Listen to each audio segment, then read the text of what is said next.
प्यारे बच्चों, अस्सलाम वालेकुम वरहमतुल्लाहि वबरकातुहू। आज का हमारा मौजू है इशार का जज्बा, सबक नंबर 9, सफ़ा नंबर 50। ये सबक जो है ये 6 सफ़ों पर मुश्तमिल है, इसलिए इसको मैंने हिस्सों में तकसीम किया है। कल हमने पहला हिस्सा पढ़ा है, आज इसका दूसरा हिस्सा समझने की कोशिश करेंगे। प्यारे बच्चों, कल आपने समझा है अदनान और शेबा यानी वो काफ़ी अमीर थे, शहर के रईसों में शुमार होते थे, उनके पास सब कुछ था, यानी वो बिल्कुल बहुत बड़े अमीर थे। लेकिन एक चीज़ उनके पास नहीं था, वो थी औलाद की नियामत। प्यारे बच्चों, आज इसका दूसरा हिस्सा इस तरह है। चंद रोज़ कबल ही उनके मोहल्ले का एक नौजवान जोड़ा जीप के हादसे में जान बाख होने की वजह से अपने 1 साल के खूबसूरत बच्चे को पीछे छोड़ गया था। उन्होंने उसी को गोद ले लिया। बच्चे का नाम जीन रखा गया। चंद ही दिनों के अंदर घर की फिजा बदल गई। बच्चा क्या मिला, जैसे आंगन में बहार उतर आई। अदनान और शेबा दोनों बच्चे की किलकारी में यूं खो गए कि कुछ मुद्दत तक उन्हें अपनी गिरद पेश की खबर तक न रही। उनकी आंख का तारा ही नहीं, रूह की ठंडक और दिल का करार भी था। शेबा की तो जैसे उसमें जान थी, वो दिन भर उससे खेलती रहती, कभी उससे एक तरह के कपड़े पहनाती और कभी दूसरी तरह के। जब इससे भी तसल्ली न होती तो कोई और जोड़ा निकाल कर उसे पहनाना शुरू कर देती। प्यारे बच्चों, चंद रोज कबल ही यानी कुछ दिन में, यानी वो पहले सोच रहे थे कि अब अदनान चाहे दूसरी शादी करे या किसी बच्चे को गोद ले लिया जाए, लेकिन इसी दौरान चंद रोज कबल ही उनके मोहल्ले का, यानी कुछ दिन पहले ही उनके मोहल्ले का एक नौजवान जोड़ा जीप के हादसे में मर गए, फौत हो गए, जान बाग हो गए, जिसकी वजह से यानी उनके पास एक छोटा बच्चा था। जब वो मियाँ बीवी नौजवान जोड़ा जीप के हादसे में जान बाग हुआ तो उनका वो 1 साल का बच्चा वहाँ जिंदा रहा।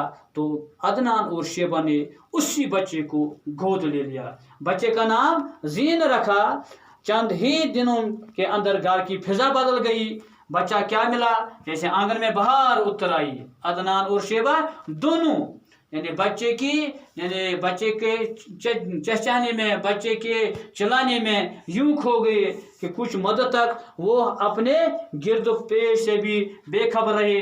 अब वो यानी बाहर भी ज़्यादा नहीं जा रहे थे। यानी वो बच्चा जो था वो उनकी आँख का तारा ही नहीं, आँख का तारा से मुराद बहुत प्यारा, यानी आँख का तारा बल्कि रूह की ठंडक और दिल का करार भी था। शेबा की तो जैसे उसमें जान थी, यानी शेबा को इतनी यानी मोहब्बत थी जीन के साथ, क्योंकि उनके पास अपना बच्चा नहीं था। इसलिए बच्चा न होने की वजह से जब इनको ये बच्चा मिला तो वो बहुत खुश हो गए। दोनों यानी मियाँ बीवी बहुत खुश हो गए। वो दिन भर उससे खेलते रहते, कभी उससे एक तरह, क्योंकि वो अमीर लोग थे, शहर के रईसों में शुमार होते थे, उनके पास काफ़ी दौलत थी, लेकिन वो उन्हें जब तसल्ली नहीं होती थी, कभी वो इससे एक तरह के कपड़े पहनाती और कभी दूसरी तरह के। जब इससे भी तसल्ली न होती तो वो कोई और जोड़ा निकाल कर उससे पहनाना शुरू कर दी। वक्त गुजरता रहा। जीन उम्र के साथ ही साथ तालीम व तरबियत के मरहले भी तय करता रहा, यानी वक्त गुजरता रहा। जीन उम्र के साथ ही साथ किस में मसरूफ थे, अब वो तालीम व तरबियत के मरहले भी तय करता रहा और उसके लिए एक अच्छा उस्ताद, उसकी तालीम व तरबियत के लिए एक अच्छे उस्ताद का इंतज़ाम किया गया। वो उससे घर से बाहर भी निकलने नहीं देते थे कि कहीं धूप या छाँव इसके रंग को मेला न कर दे। जीन अब 8वें दर्जे में था कि अचानक एक दिन शेबा की तबीयत खराब हो गई। जीन अब किस दर्जे में था, 8वें दर्जे में था, यानी वो अब 8वें दर्जे में पढ़ रहा था। अचानक उसकी यानी माँ की शेबा की तबीयत अचानक खराब हो गई। तो डॉक्टर ने जब मुआयना किया تو انہیں یہ سن کر حیرت ہوئی، یعنی ان کو تعجب ہوا، حیرت سے مراد تعجب ہوا کہ ڈاکٹر نے کہا کہ شیبہ کو تو اب اپنا بچہ ہونے والا ہے۔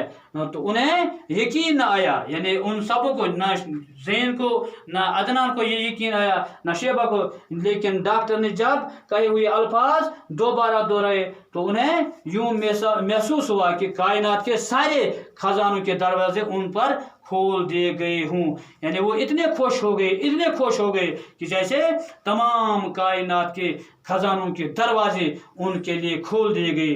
بچے کی نعمت شیبہ کو اگرچہ زین کے سر میں پہلے ہی حاصل ہو چکی تھی، مگر اپنی کوکھ سے اولاد جننے میں قدرت نے عورت کے لیے جو لذت کا سامان چھپا رکھا ہے وہ اس سے اب تک آشنا نہ تھی۔ قدرت نے اس لذت کو پانے کے سامان بھی اب اس کے لیے پیدا کر دیے تھے۔ پیارے بچوں، یہ تھا اس سبق کا دوسرا حصہ۔